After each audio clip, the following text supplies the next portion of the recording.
चलो लिखो।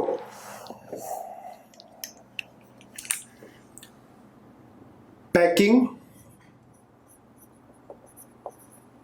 Fraction of hexagonal unit cell, इसका हमें पैकिंग फ्रैक्शन निकालना है। ठीक है, तो देखो पैकिंग फ्रैक्शन होता क्या है, volume of atoms upon volume of unit cell, है ना। जितने एटम है यूनिट सेल के अंदर उनका volume upon volume of unit cell, यही पढ़ा था हमने पैकिंग फ्रैक्शन, है ना। Volume of atoms upon volume of unit cell. तो भाई एटम तो हमने कल फाइंड कर लिए थे, टोटल नंबर ऑफ एटम कितने होते हैं, 6 होते हैं। टोटल नंबर ऑफ एटम कितने होते हैं, 6 होते हैं हेक्सागोनल यूनिट सेल में। लेकिन अब क्या चाहिए, हमें वॉल्यूम ऑफ यूनिट सेल चाहिए। अब volume of unit cell, cubic unit cell में तो आप ए क्यूब लिख देते थे, लेकिन यहां पर हमें क्या निकालना है, volume of hexagonal unit cell ही आपको फाइंड करना है। तो कैसे निकलेगा बेटा, ये area of unit cell into height, area of unit cell into height. ठीक है, एरिया क्या होगा इसका, 6 into area of equilateral triangle into a square into height आपको निकालनी है। चला इतना लिखो पहले। ठीक है, volume of hexagonal unit cell क्या होगा, एरिया इंटू हाइट। एरिया क्या होता है, 6 इंटू √3/4 इंटू ए स्क्वायर। ये आपने पढ़ा होगा, है ना, 9th-10th में पढ़ा होगा, हो सकता है उससे पहले पढ़ा हो। Area of hexagon 6 into area of equilateral triangle into height, height से मल्टीप्लाई करो क्या आ जाएगा, वॉल्यूम आ जाएगा। ठीक है, अब आप देख लो इधर जरा, बनाओ जरा मेरे साथ साथ हेक्सागन। तो ये है हेक्सागन,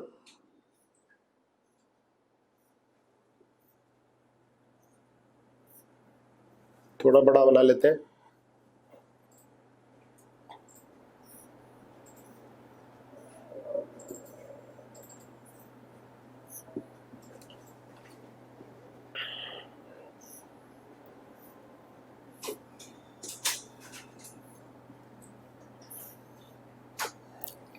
तो ये 6 एटम है यहां पर। हाइट निकालो, देखो कौन कौन निकाल पाता है, इसकी हाइट निकालो, हाइट कितनी आती है बताओ, है ना। अलग अलग मेथड है हाइट निकालने के, देखते हैं कौन कौन कर पाता है, दिमाग लगाओ। इसकी हाइट निकालनी है हमें भाई। एक एटम ये हो गया, एक एटम ये हो गया, और जो 3 एटम हो गए वो क्या हो गए, इसके बीच में हो गए।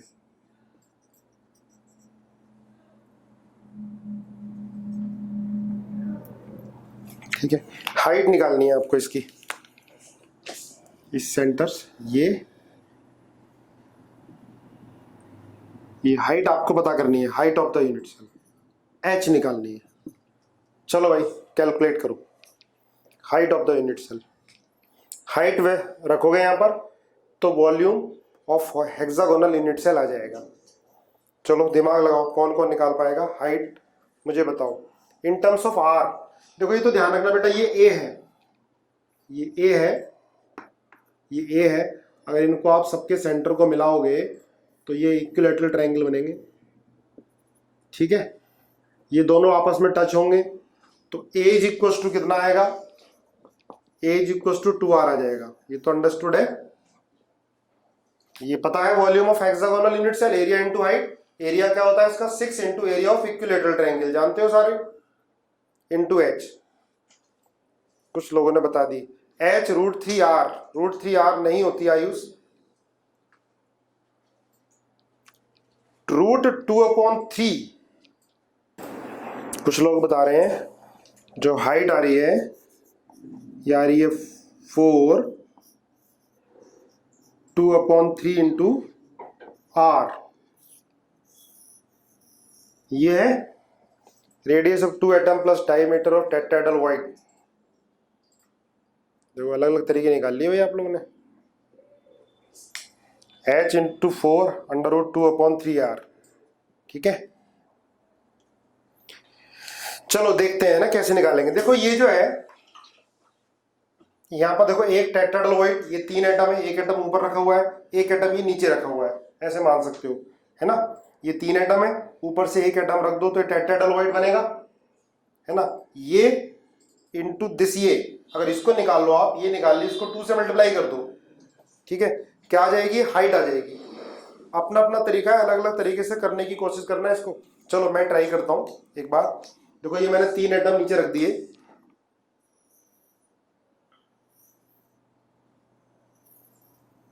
ठीक है, इसके ऊपर एक एटम ये है, ये 3 एटम, इसके ऊपर एक एटम ये है, समझे। तो ये हाइट निकालनी है आपको, टेट्राहेड्रल बन जाएगा। अपना तरीका अपनाना ना, मेरा नहीं, देखो अपने तरीके से। तो मैं इसको ऐसे बना लेता हूं, ये ठीक है, इक्विलैटरल ट्रायंगल, ये इनके,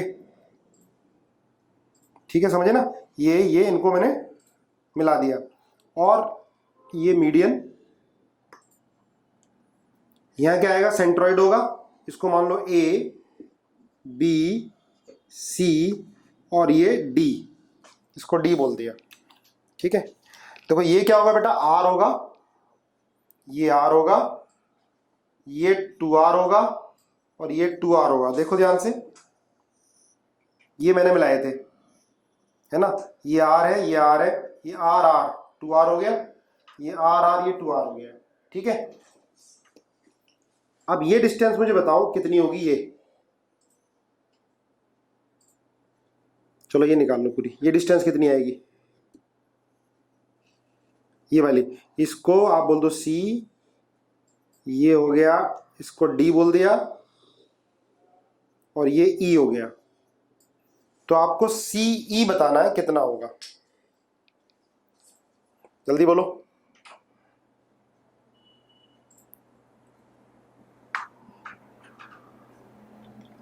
पाइथागोरस थ्योरम आ जाएगा ये भाई, ये आ जाएगा, ये 2r है और ये r है। चलो मैं CE स्क्वायर निकाल लेता हूं, CE स्क्वायर ये आ जाएगा 4r स्क्वायर माइनस, चलो मैं दोबारा एक बार इसको बताता हूं, सुनना ध्यान से। हमें इसकी हाइट चाहिए बेटा, ये 3 एटम रखे हैं, ऊपर ये एक एटम रखा हुआ है, आप फील करो ये 3 एटम है, ऊपर एक एटम रखा हुआ है, ठीक है। मैंने इसको, इसका प्रोजेक्शन ये बना लिया, ये आर है, ये आर है, ठीक है, बीच में ये मीडियन है, तो इस मीडियन का सीई है, मीडियन क्या है, सीई, तो मुझे सीई फाइंड करना है। तो सीई स्क्वायर इक्वल टू क्या होगा, 4r square minus r square, ठीक है, r स्क्वायर। तो यहां से सीई कितना आ जाएगा, √3r, ये c की वैल्यू आ जाएगी। देखो ध्यान से, c कितना आ जाएगा, √3r। क्लियर है, यस और नो लिखो, यस, क्लियर, ओके, ठीक है। अब हमें क्या बताना है, देखो ये मालूम चल जाएगी, डिस्टेंस निकाल लोगे, ये कितना आएगा, मान लीजिए d है, तो CD कितना आएगा बताओ जरा, शायद 9th 10th का याद हो तुम्हें, CD। फिर हमें ये हाइट निकालनी होगी, CD मालूम चल जाएगा आपको कितना आएगा, जो CD होगा वो क्या होता है, 2/3 ऑफ CE, लिख सकता हूं मैं ये, CD is equal to 2/3 of CE, है ना, पढ़ा हुआ है, जो सेंट्रॉइड होता है इक्विलैटरल ट्रायंगल का, हाँ, 2/√3, सही है, 2/√3, 2/3 होता है, 2/3, तो ये निकल जाओ 2/3 इंटू कितना आ गया, √3r आ गया, कितना आ गया, 2/√3 और ये r, ये CD आया, CD ध्यान से देखो, CD आया है, देखो एक बार चेक करो सही है या गलत है, बाद में रिजल्ट हमें याद रखने हैं, पहले एक बार समझ लो ठीक है, चलो सबकी तरफ से ऐसा आ गया। आगे देखो, अब यहां से ये सी डी आ गया, सी डी आया 2/√3 R, है ना, ये आया, समझना ध्यान से। अब समझो ये 3 एटम थे और एक एटम इसके ऊपर है, तो इसका और जो दूसरा एटम है ये, ध्यान रखना, ये ऊपर उठाओ, दूसरा एटम ये, इसका सेंटर ही निकालना है। तो मैं इसको ऐसे बना देता हूं, ये ऐसे, ये इसको मैं लिख देता हूं T। देखो ये हाइट है बेटा, इसको आप ऐसे समझो, है ना, ये इसका सेंट्रॉइड हो गया इक्विलैटरल ट्रायंगल का, और इसके ऊपर ये T आ गया, T, है ना, ये हाइट बतानी है हमें, ये यहां से यहां तक, यहां से यहां तक ये हाइट। तो और ये तुम्हें पता होगा क्योंकि 2 एटम 2R होगा, ये है ना, ये क्या होगा 2R होगा, देखो ध्यान से, ये 2R होगा, समझ में आ रहा है। तो मुझे निकालना है ये हाइट निकालना है, dt², dt निकालना है मुझे। तो dt² क्या होगा, 4R² माइनस, ये हमें पता चल गया CD कितना था, 2/√3R का स्क्वायर। देखो एक बार ध्यान से, ये मैंने क्या कर दिया, dt², है ना, ये हाइट निकालनी है, ये वाली हाइट निकालनी है ना, ये हाइट समझो, ये जैसे ये हाइट सेंट्रॉइड और ये वाली हाइट, है ना, और ये हमें पता है ये 2R होगा, है ना, ये 2R है। तो यहां से dt² कितना आ गया, 4R² माइनस 4/3R²। तो dt² आ जाएगा 8/3R²। यहां से dt कितना आ गया, 2/3R, ये dt। देखो एक बार, इतना समझ में आया नहीं आया, dt आया समझ में, गुड, ठीक है। ये t कौन सा पॉइंट है समझना बेटा, ये यहां था, ये सेंट्रॉइड, ये इसके ऊपर ये वाला, ठीक है, ये t था, ये d था, ये निकाल लिया मैं हाइट, ये वाला। इसका डबल कर दोगे तो height of the unit cell आएगा, ठीक है, इसका डबल करोगे तो हाइट ऑफ यूनिट सेल क्या होगा, देखो हाइट ऑफ यूनिट सेल, मैं मिटाता हूं इसको, आगे लिखता हूं, समझना, नहीं तो रिजल्ट याद करना।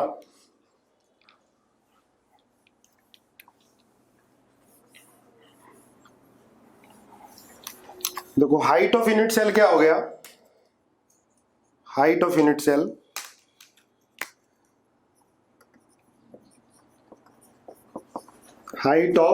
सेल मुझको अलग अलग तरीके आप लोग करके बताना, हर साल बच्चे बताते हैं मेरे से डिफरेंट तरीके, है ना, कुछ और भी तरीका हो सकता है इसको, ट्रिग्नोमेट्री लगा लो, वैसे ट्रिग्नोमेट्री लगा रहे हैं, और भी तरीका है, अभी 1-2 बच्चों ने लिखा भी है।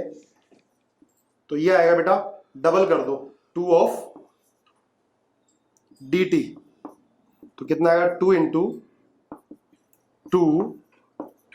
2/3R, कितना आ गया, 4√2/3R। देखो ये आ गया height of the unit cell, ध्यान रखोगे, height of the unit cell. आप ये भी लिख सकते हो इसको एक ही टर्म में, height of unit cell 2/√2/3A लिख सकते हो। ए की वैल्यू क्या है, 2R है, ए इज इक्वल टू कितना है, 2R है, तो ये आ जाएगा, है ना। तो height of the unit cell 4, हाँ, cos 30 से, देखो काफी सारे बच्चे लिख रहे हैं अलग अलग तरीके से, दिमाग लगा रहे हो। तो height of the unit cell कितना आ गया बेटा, 4√2/3R, एक ही टर्म में 2 × 2/3A, ये पूछता है तो ये भी आपको मालूम चल गई, है ना, ठीक है।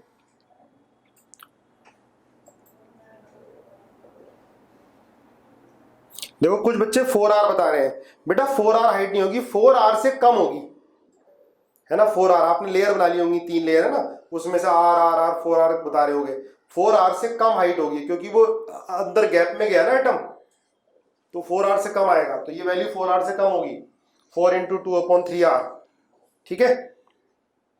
तो हाइट ध्यान रखो, याद कर लो, height of the unit cell कितनी आ गई बेटा 4√2/3r। क्लियर है? चलो मैं यहां से इसको मिटा रहा हूं।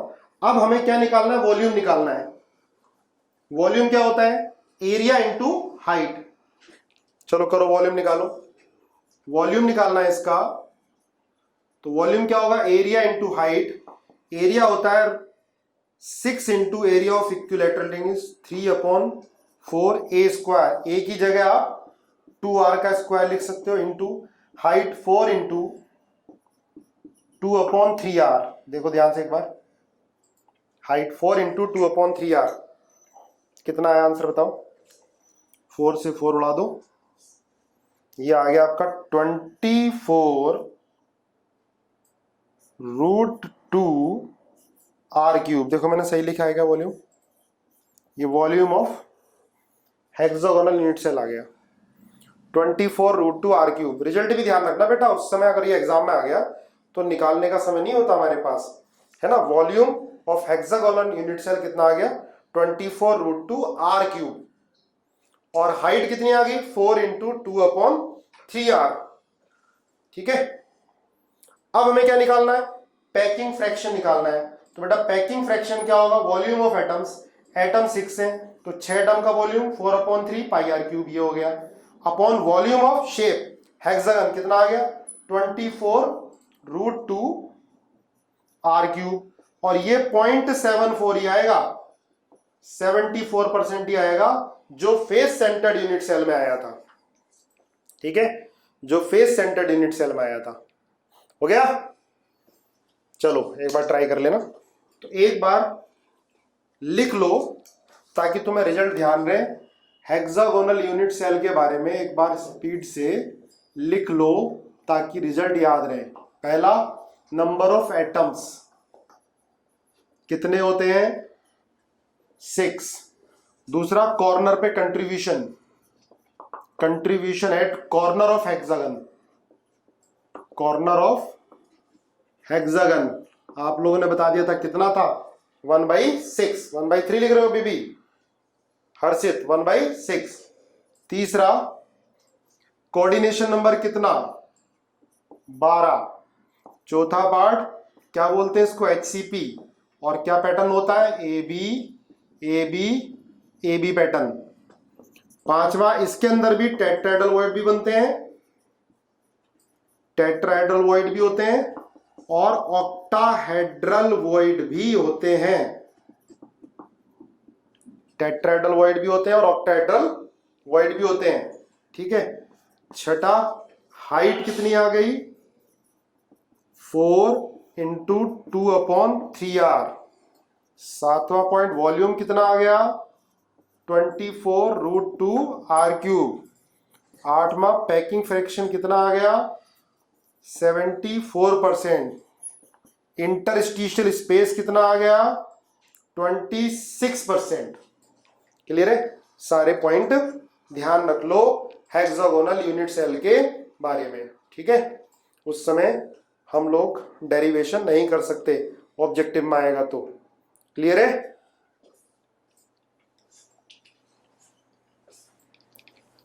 मिटा दूं?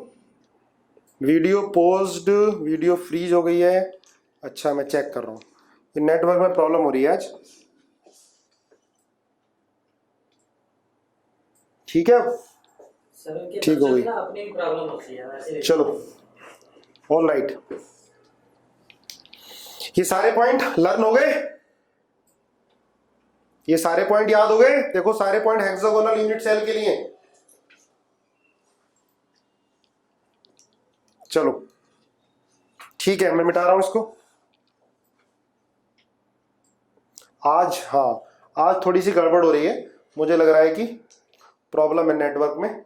कोई बात नहीं, फिर भी तुम्हें लगे रहना है, ये तो ऑनलाइन में तो प्रॉब्लम होती है, पर अच्छी अटेंडेंस रहती है आपकी, रेगुलर चेक हो रही है, फिर भी आप लगे रहते हो साथ साथ। आज बहुत कम बच्चे थे डिस्कशन डीपीपी में, इसका मतलब आपने डिस्कशन नहीं किया।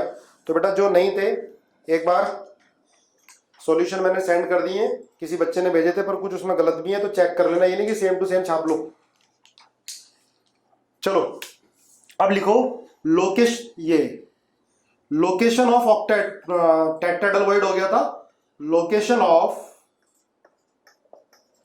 ऑक्टाहेड्रल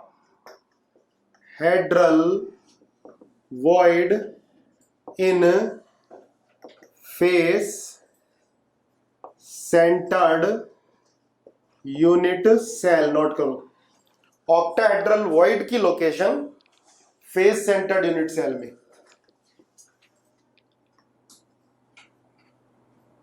मैंने टेट्राहेड्रल वॉइड की लोकेशन बता दी थी, अब आपको बतानी है ऑक्टाहेड्रल वॉइड की पोजीशन, लोकेशन। ठीक है, टेट्राहेड्रल वॉइड कहां पर था बेटा, बताओ जरा मुझे। टेट्राहेड्रल वॉइड की लोकेशन क्या थी, फेस सेंटर्ड यूनिट सेल में कहा था, नहीं बताओगे? बॉडी डायगोनल पर है ना। Total number of tetrahedral void कितने थे, 8। Total number of tetrahedral void क्या होते हैं, equals to total number of atoms. Position क्या थी, कॉर्नर से √3a/4 पोजीशन पर एक बॉडी डायगोनल पर 2 टेट्राहेड्रल वॉइड मिलते हैं। हाँ चलो, याद है तुम्हें। अब लोकेशन ऑफ ऑक्टाहेड्रल वॉइड, तो बेटा ऑक्टाहेड्रल वॉइड जो मिलता है वो मिलते हैं बॉडी सेंटर पर प्लस एज सेंटर पर। लिखो जरा, बॉडी सेंटर और एज सेंटर, बॉडी सेंटर और एज सेंटर पर। ठीक है, अच्छा ये बताओ कोऑर्डिनेशन नंबर कितना होगा, coordination number of octahedral void कितना आता है, 6 है ना। अगर ऑक्टाहेड्रल वॉइड में कोई एटम होगा तो कोऑर्डिनेशन नंबर कितना होगा उसका, 6 होगा। भाई ऑक्टाहेड्रल वॉइड क्या होता है, vacant space surrounded by 6 atom. ठीक है, तो कोऑर्डिनेशन नंबर कितना होगा ऑक्टाहेड्रल वॉइड का, 6 होगा। और हमने क्या बताया था, radius of void upon radius of atom कितना आया था, 0.414। ठीक है, ये मिनिमम वैल्यू थी, मिनिमम रेशियो। अब आपको बताना है कि जो बॉडी सेंटर वाला एटम होगा, सॉरी वॉइड होगा, बॉडी सेंटर वाला, वो कौन कौन से एटम से बन रहा है। देखो ध्यान से, बैठ जाओ, बॉडी सेंटर पे बैठ जाओ जरा अपने रूम के, और फेस सेंटर यूनिट सेल को देखो, फेस सेंटर्ड यूनिट सेल के बॉडी सेंटर पे बैठ जाओ। ठीक है, और आप देखो कि कौन कौन से एटम से, बैठ गए, चलो बैठ गए, कौन कौन से एटम से एटम आपको टच कर रहे हैं, ऑल फेस सेंटर्ड, बिल्कुल सही है। जो बॉडी सेंटर वाला ऑक्टाहेड्रल वॉइड है वो किन से बन रहा है, ऑल 6 फेस सेंटर, बिल्कुल सही है ना। देखो जो ये एटम, ये एटम, ये एटम, ये एटम, ये एटम, ये एटम, कितना आ गया, डिस्टेंस कितनी होगी, बॉडी सेंटर से फेस सेंटर की डिस्टेंस कितनी है, कितना समय लगेगा बताने में, बॉडी सेंटर से फेस सेंटर की डिस्टेंस कितनी है, a/2 सारे a/2 पोजीशन पर होंगे। ठीक है, समझ में आ गए। तो जो बॉडी सेंटर वाला है वो a/2 डिस्टेंस पर होगा फेस सेंटर से, तो सारे 6 के 6 फेस सेंटर के बीच की खाली जगह उस पर आप बैठ गए, वो क्या है, बॉडी सेंटर है। क्लियर है। अब एज सेंटर पर जो बनेगा, सुन लो ध्यान से, जो एज सेंटर पर बनेगा ऑक्टाहेड्रल वॉइड, वो कौन कौन से एटम से बनेगा, बताओ जरा। एज सेंटर पर जो ऑक्टाहेड्रल वॉइड बनेगा वो कौन कौन से एटम से बनेगा, हाँ भाई सोचो, बैठ जाओ जरा जाकर एज सेंटर पर, फिर देखो कौन कौन से एटम तुम्हारे पास आ रहे हैं, 4 फेस और 2 कॉर्नर। सही कह रहे हो भाई, 4 फेस सेंटर वाले एटम, अब तो तुम बड़ा जल्दी बताने लगे, और 2 कॉर्नर वाले एटम, बिल्कुल सही है। देखो एज सेंटर पे बैठो, एक ये वाला फेस सेंटर वाला होगा, ठीक है, एक जो इस एज सेंटर के ऊपर रूम है उसकी दीवार, उसका जो फेस होगी उसका सेंटर, ठीक है, एक ही जो छत है जिस कमरे में तुम बैठे हो इसका फेस सेंटर, उधर जो कमरा है उसकी छत, उसका फेस सेंटर, और 2 ये कॉर्नर है ना, 2 ये वाले कॉर्नर। आ गया समझ में सबको, नहीं आया? ठीक है, एज सेंटर पे जाके बैठो, फिर देखो A/2 कौन से आ रहे हैं, 4 फेस वाले आ रहे हैं, आ गया, गुड, यस सर। तो ये लोकेशन हो गई, आ गया समझ। अब लिखो, अब बताओ टोटल ऑक्टाहेड्रल वॉइड कितने हो गए फेस सेंटर्ड यूनिट सेल में, टोटल ऑक्टाहेड्रल वॉइड कितने हो गए, 4, क्योंकि एज सेंटर कितने होते हैं बेटा 12, पर कंट्रीब्यूशन एज सेंटर पर जो टेट्राहेड्रल वॉइड है उसका 1/4 ही तो होगा, तो 3 तो एज सेंटर वाले, 1 बॉडी सेंटर वाले, कितने हो गए, 4 हो गए। तो लिखना total number of octahedral void होते हैं is equals to number of atoms per unit cell, number of atom per unit cell, है ना, लिख सकते हैं ये। 4 एटम होते हैं फेस सेंटर्ड यूनिट सेल में, तो टोटल ऑक्टाहेड्रल वॉइड भी 4 हो गए। और एक ये रिलेशन लिख लो, total number of tetrahedral void is equals to 2 into number of octahedral void, लिख सकते हैं। Tetrahedral void is equal to 2 into octahedral voids.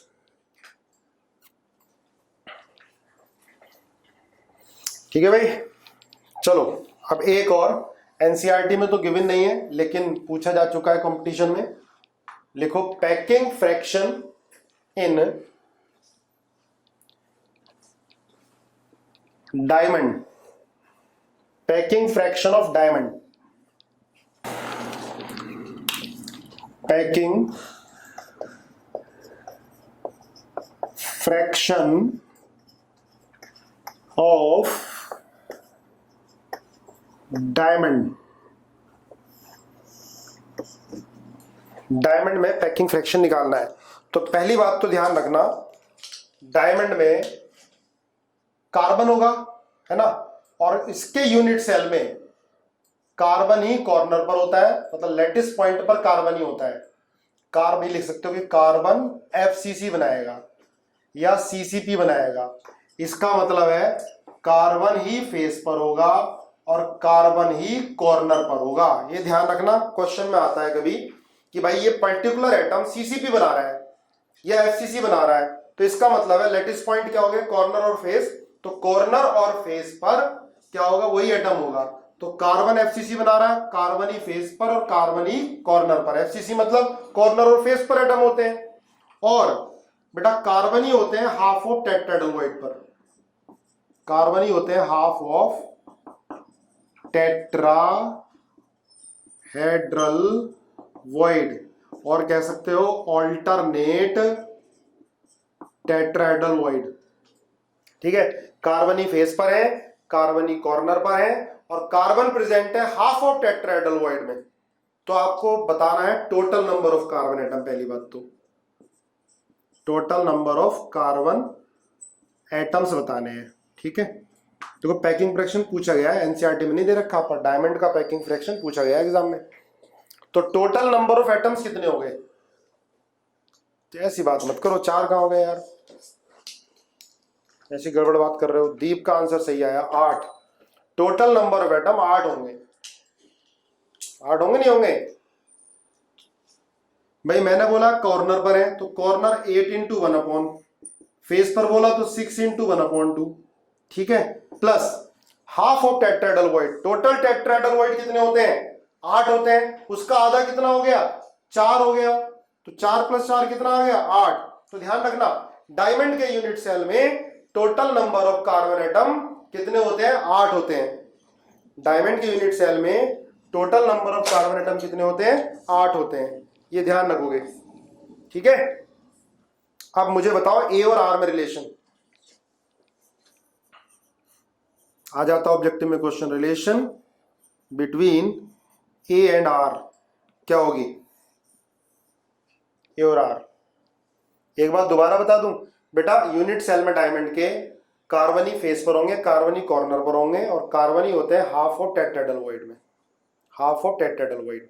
और टेट्राहेड्रल वॉइड कितने होते हैं, एफसीसी में 8 होते हैं, 8 पूरे 8 फिल नहीं है, हाफ है, 8 का मतलब 4 हो गया, 4 एटम टेट्राहेड्रल वॉइड में होंगे। टोटल कितने हो गए, 8 हो गए।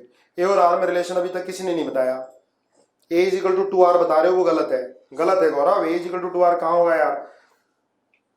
देखो ए और आर में रिलेशन कैसे निकालेंगे? Closest distance. क्लोजेस्ट डिस्टेंस क्या होगी? सबसे पास पास कहाँ होंगे कार्बन एटम? a/√2 भी नहीं है, इससे पास भी कहीं एटम दिखाई दे रहा, नहीं दिखाई दे रहा आपको? हाँ देखो, ध्रुव ने बताया, दीपांशु ने भी बताया, नहीं दीपांशु गलत बताया तुमने। a/2 दीप, नहीं a/2 नहीं होगा भाई। देखो अरे हाफ ऑफ टेट्राहेड्रल में नहीं हो गया भाई, सबसे पास डिस्टेंस। भाई टेट्राहेड्रल कहाँ होते हैं? ये बॉडी डायगोनल है, बॉडी डायगोनल की डिस्टेंस कितनी है?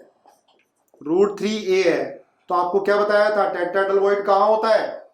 √3a/4 पोजीशन पर होता है, ठीक है, √3a/4 पोजीशन पर। तो ऐसे देखो भाई, ये √3a/4 मान ली, ये है √3/4 पोजीशन है ना। यहाँ पर एक कार्बन हो गया और ये एक कार्बन हो गया, ठीक है। ये डिस्टेंस r, ये डिस्टेंस r, और आपको बताया है कि कॉर्नर से √3a/4 पोजीशन पर, √3a/4 पोजीशन पर क्या होता है? टेट्राहेड्रल में होता है। तो r प्लस r क्या हो गया? √3a/4। यहाँ 2r इज इक्वल टू कितना आ गया? √3a/4a। r कितना आ गया? √3a/4, 8 sorry 8 into a। ये रिलेशन आता है ए और आर में, ध्यान रखना। कभी कभी क्या होता है, एज लेंथ देके रेडियस कार्बन की पूछ सकते हैं, एज लेंथ देके रेडियस कार्बन की पूछ सकते हैं, या कार्बन की रेडियस देके एज लेंथ पूछ सकते हैं। तो यहां से आएगी, ये क्लोजेस्ट डिस्टेंस होगी दो एटम की, दो कार्बन एटम की, ठीक है। ये आर आपको बताया कि कॉर्नर से √3a/4 पोजीशन पर होता है। तो 2r इज इक्वल टू क्या हो गया? √3a/4। r यहां से क्या आ जाएगा? √3/8a। बोलो क्लियर है? क्लियर है नहीं? यस और नो बताओ। तो ए और आर में रिलेशन क्या होगा? √3/8a। r is equal to,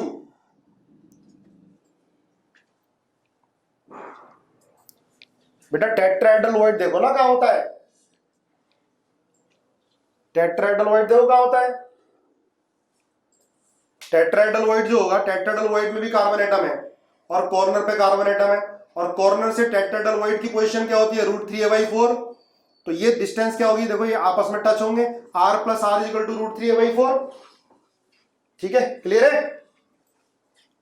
चलो जान निकाल देते हो यार तुम, छोटी सी चीज पूछ के, ठीक है। अब पैकिंग फ्रैक्शन निकालो। तो बेटा पैकिंग फ्रैक्शन क्या हो गया? Packing fraction volume of atoms, कितने एटम हो गए? 8 into 4/3 πr³ upon a³। a की वैल्यू क्या होगी? 8 r अपॉन √3 का क्यूब। बताओ आंसर कितना है? जल्दी कैलकुलेट करो फास्ट। 34% अप्रोक्स गौरव राज, 34% अप्रोक्स, और 34% आएगा। चलो गौरव की बात मान लेते हैं, 34% अप्रोक्स। ये पैकिंग फ्रैक्शन क्या आ गया? डायमंड का आ गया, ठीक है। Packing fraction of diamond. सही है, सही है। चलो सही है तो फिर क्वेश्चन लिख लो जरा आगे। अब हाँ, इसके बारे में डायमंड के यूनिट सेल के बारे में एक बार शॉर्ट में लिख लो सारा कुछ। पहली बात तो क्या होता है? सीसीपी और एफसीसी पैकिंग होती है। दूसरा, अच्छा कोऑर्डिनेशन नंबर कितना होगा कार्बन का, जरा बताओ। डायमंड में कार्बन का कोऑर्डिनेशन नंबर कितना होगा? किसी एक कार्बन को कितने कार्बन ने टच किया होगा? नियरेस्ट नेबर कितने होंगे डायमंड के? 4, बिल्कुल सही है, 4। कोऑर्डिनेशन नंबर कितना होगा? 4। आ गया समझ में सबको? गुड। तीसरा, एटम्स का हो गए पता ही है, कॉर्नर पर भी फेस पर भी, प्लस 50% ऑफ टेट्राहेड्रल में, ये भी ध्यान रखना, ठीक है। चौथा पॉइंट, ए और आर में रिलेशन। ए और आर में रिलेशन क्या हो गया? 2r is equal to √3/4a, है ना। ये a और r में रिलेशन। पांचवा पॉइंट, पैकिंग फ्रैक्शन कितना आ गया 34%, है ना। अलग से ऐसे लिख लिया करो सारी चीजें, लर्न रहेंगी तो बहुत अच्छी बात है। उस समय एग्जाम पर कैलकुलेट करने का समय हमें नहीं मिलता है, ठीक है। चलो ये हो गया पैकिंग फ्रैक्शन ऑफ डायमंड। अब जरा मुझे एक क्वेश्चन लिख लो, करके दिखाओ। लिखो, if copper atom form CCP, if copper atom form CCP, Ag atom present in 50% of tetrahedral void and Au atom present in all octahedral void, what is the simplest formula of this compound? सुन लो दोबारा, क्या कह रहा है कि copper कहां पर है, CCP बना रहा है। कॉपर सीसीपी बना रहा है, मतलब लेटिस पॉइंट पर फेस सेंटर्ड के कॉपर है। मतलब समझ आ गया, मतलब कॉपर ही कॉर्नर पर है, कॉपर ही फेस पर है। सीसीपी बनाने का मतलब फेस प्लस कॉर्नर पर कॉपर है। एजी कहां पर है, 50% ऑफ टेट्राहेड्रल वॉइड। एयू कहां पर है, ऑल ऑक्टाहेड्रल वॉइड। तो क्या आंसर हो गया, जल्दी बोलो। CuAgAu रितेश की तरफ से। तो बेटा कॉपर कितने हो गए, 4 हो गए। सीसीपी बनाने का मतलब है कॉपर ही फेस पर है, कॉपर ही कॉर्नर पर है। टेट्राहेड्रल वॉइड कितने होंगे, 8। टोटल एटम 4 हो गए, सीसीपी में 4 हो गए। टेट्राहेड्रल वॉइड कितने होंगे, 8। 8 का 50%, तो एजी भी कितने होंगे, 4। ऑक्टाहेड्रल वॉइड कितने होंगे, 4 होंगे। एयू ऑक्टाहेड्रल वॉइड में, तो ये भी कितने हो गए, 4। तो आंसर आ गया CuAg और Au आ गया। CuAg और Au आ गया। क्लियर है। चलो एक क्वेश्चन और लिखो, छोटा सा लिखो। लिखो ऑक्साइड फॉर्म CCP, या CCP form by oxide, oxide form CCP and 2/3 of tetrahedral void occupied by aluminium. What will be the simplest formula of aluminium oxide? What will be the simplest formula of aluminium oxide? दोबारा सुन लो question. Oxide CCP बना रहा है, CCP form by oxide and 2/3 of tetrahedral void occupied by aluminium. What will be the simplest formula of aluminium oxide?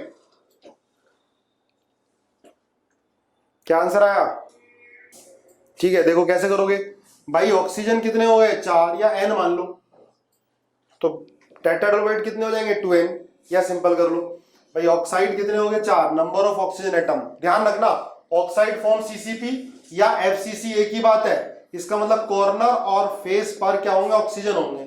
तो बेटा oxygen 4 हो गए और tetrahedral void कितने हो गए, 8 हो गए। पर क्या कह रहा है कि जो एल्युमिनियम है वो कहां पर है, 2/3 ऑफ टेट्राहेड्रल वॉइड। तो 2/3 ऑफ टेट्राहेड्रल वॉइड कितने हो गए, 8।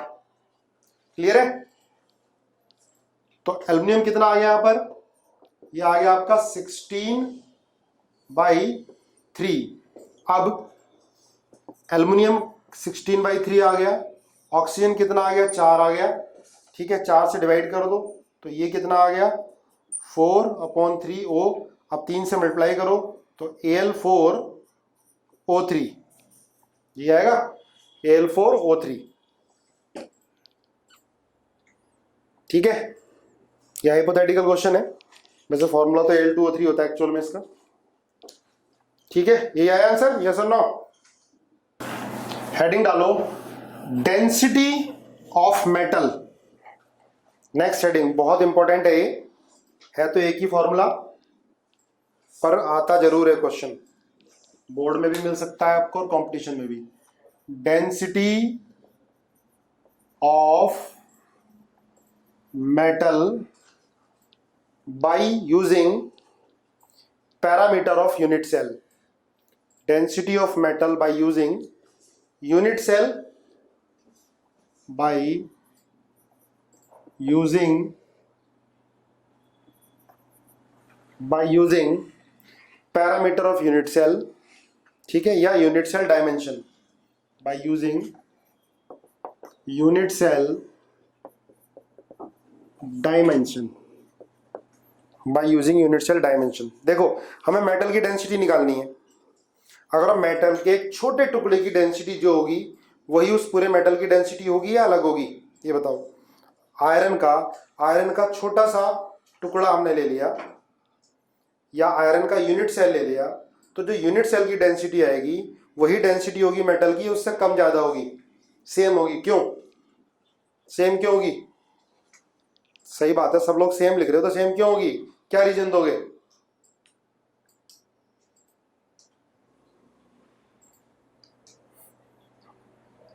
अरे सीधा कह दो ना, इंटेंसिव प्रॉपर्टी है ना। डेंसिटी क्या होती है? Intensive property. जो उसके छोटे से पार्ट की होगी वही सारी, या मास पर वॉल्यूम, चलो डेंसिटी मास पर वॉल्यूम होती है। डेंसिटी क्या होती है? इंटेंसिव प्रॉपर्टी या एक्सटेंसिव प्रॉपर्टी? आपने सबने थर्मोडायनेमिक्स में पढ़ा है इंटेंसिव प्रॉपर्टी क्या होती है, जो सिस्टम को डिवाइड करने पे डिवाइड नहीं होगी, इंटेंसिव प्रॉपर्टी। ठीक है, अब देखो अगर हमें यूनिट सेल की डायमेंशन से अगर हम डेंसिटी निकाल देते हैं तो मेटल की डेंसिटी भी क्या होगी? वही होगी। तो एक चीज ध्यान रखो, लिखो ए होती है एज लेंथ, एज लेंथ, ठीक है, edge length of unit cell. इसको हम कैलकुलेट कर सकते हैं, it can be calculated by experiment, calculated by X-ray diffraction, X-ray diffraction, X-ray diffraction. ये हम एक्सपेरिमेंट से पता कर सकते हैं यूनिट सेल की एज लेंथ। ए है ना, आपको गिवन होगी ए, और जनरली किस में गिवन होती है? ये पिकोमीटर में, ए पिकोमीटर। तो 1 पिकोमीटर इज इक्वल टू कितना होता है? 10 to the power minus 12 metre, या 10 की power minus 10 centimetre. A picometre unit generally picometre में गिवन होती है, ध्यान रखना, ठीक है। मैं पिकोमीटर लेके चल रहा हूं, लेकिन कैलकुलेशन में जरूर ध्यान रखोगे, इसमें कुछ भी टफ नहीं है, डेंसिटी निकालने के लिए आती है, बोर्ड में भी और कंपटीशन में भी आ जाता है, बस कैलकुलेशन ध्यान रखनी है, यूनिट का ध्यान रखना है, ठीक है।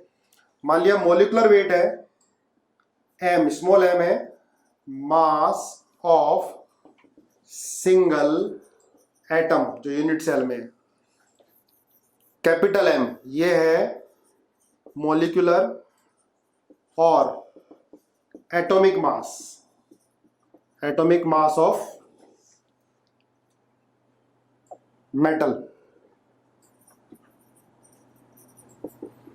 देखो मास ऑफ सिंगल एटम और मॉलिक्यूलर मास या एटॉमिक मास ऑफ मेटल पता ही है तुम्हें, ठीक है, एन एटम का, क्लियर है। अब हमें डेंसिटी निकालनी है बेटा, तो डेंसिटी क्या होगी? Volume, mass upon volume, mass of unit cell पूरा, mass of unit cell upon volume of unit cell, यही होगा density of unit cell, mass of unit cell upon volume of unit cell. Clear है। मैं मास of unit cell को क्या लिख सकता हूं? Z total number of unit cell, total number of atom, Z क्या होता है? Total number of atom into M, M क्या है? Mass of single atom, mass of single atom into Z क्या है? Effective number of atom per unit cell, लिख सकता हूं इसको, upon volume of unit cell क्या होगा? A क्यूब, A पिकोमीटर का क्यूब। तो Z इंटू M को मैं मोलिकुलर मास या atomic mass upon Na Avogadro number लिख सकता हूं, अपॉन इसको A क्यूब इंटू 10 की पावर माइनस 30 सेंटीमीटर, ये ग्राम पर सेंटीमीटर क्यूब लिख सकता हूं। देखो जरा, A क्यूब मैंने पिकोमीटर को 10 की पावर माइनस 10 लिख दिया, तो यहां से फॉर्मूला क्या आ गया भैया? Z इंटू एम अपॉन ए क्यूब इंटू Na इंटू 10 की पावर माइनस 30 ग्राम पर सेंटीमीटर क्यूब। बोलो भाई, ये डेंसिटी का फॉर्मूला आ गया,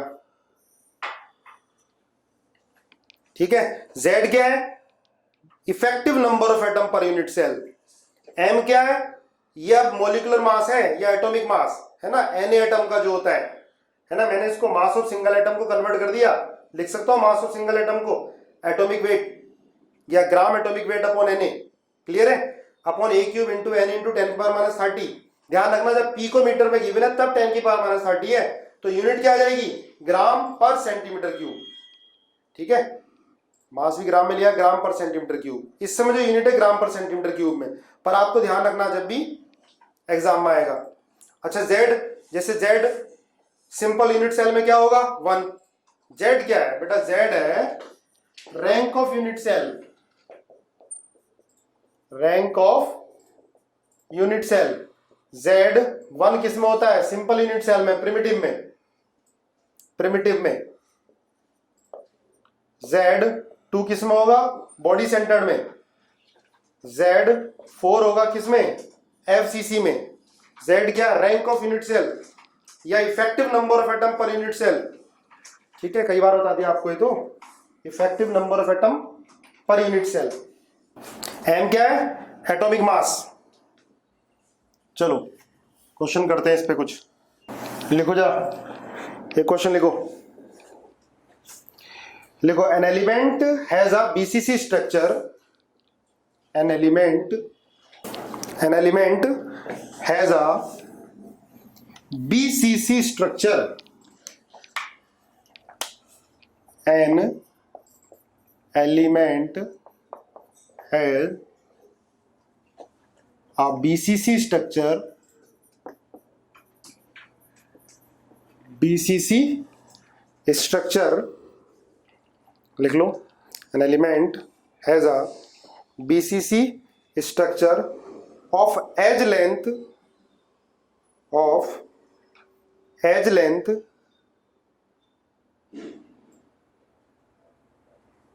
length given है 288 of edge length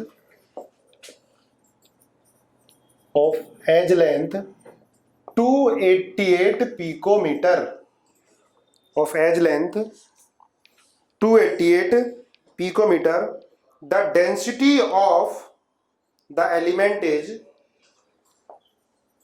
the density of element is 7.2 gram per centimetre cube, 7.2 gram per centimetre cube, ये density given है, लिख लो डेंसिटी है 7.2 gram per centimetre cube. How many atoms are present in, how many atoms, how many atoms present in 208 gram of element. चलो जल्दी बताओ, 2 तरीके हैं करने के इसके, जल्दी कैलकुलेट करो, आंसर बताओ क्या आएगा। An element has a BCC structure of edge length 280 picometre, the density of element is 7.2 gram per centimetre cube. Point है भाई 7.2 gram per centimetre cube. How many atoms present in 208 gram of, present in 208 gram of element. चलो देखो calculation ज़्यादा होती है इस तरह के क्वेश्चन में। एक तरीका तो यह है, डेंसिटी का फॉर्मूला लिखो Z into M upon A cube into N A into 10 की पावर माइनस 30। ठीक है,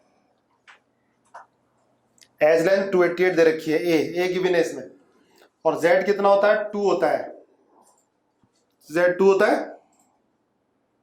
ठीक है, और M कितना है ये निकाल लो, एटॉमिक वेट अपॉन ए कितना है 288 पिकोमीटर, तो 288 का क्यूब इंटू सेंटीमीटर माना तो 10 की पावर माइनस 30 इंटू 6.02 इंटू 10 की पावर 23, और डेंसिटी कितनी है भाई 7.2। देखो यहां से क्या निकालोगे आप, M molecular mass, atomic weight निकालोगे। ठीक है, एटॉमिक वेट कितना होगा वो देखो, यहां से आ जाएगा एटॉमिक वेट। ठीक है, यहां से एटॉमिक वेट निकाल लोगे, आ जाएगा एटॉमिक वेट। ठीक है, यहां से एटॉमिक वेट आ गया आपका। इसके बाद आप 208 में टोटल नंबर ऑफ एटम निकाल लो। ठीक है, 208 में total number of atomic weight element का निकाल लिया आपने। यहां से ये एम क्या आएगा, atomic weight of element, atomic weight of element.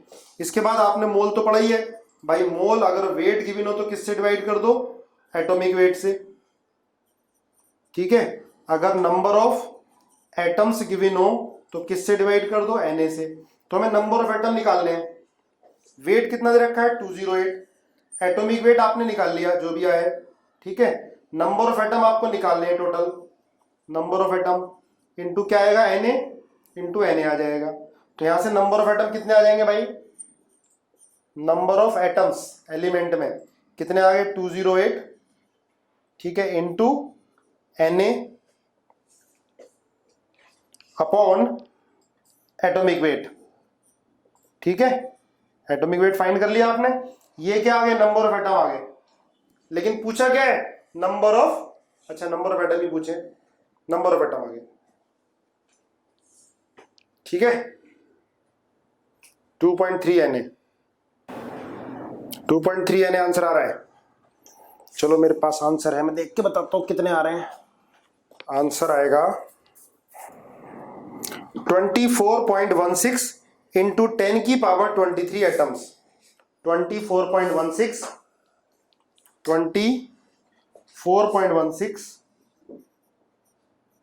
Into 10 की पावर 23 एटम्स, ये आंसर आ रहा है। यही है भाई।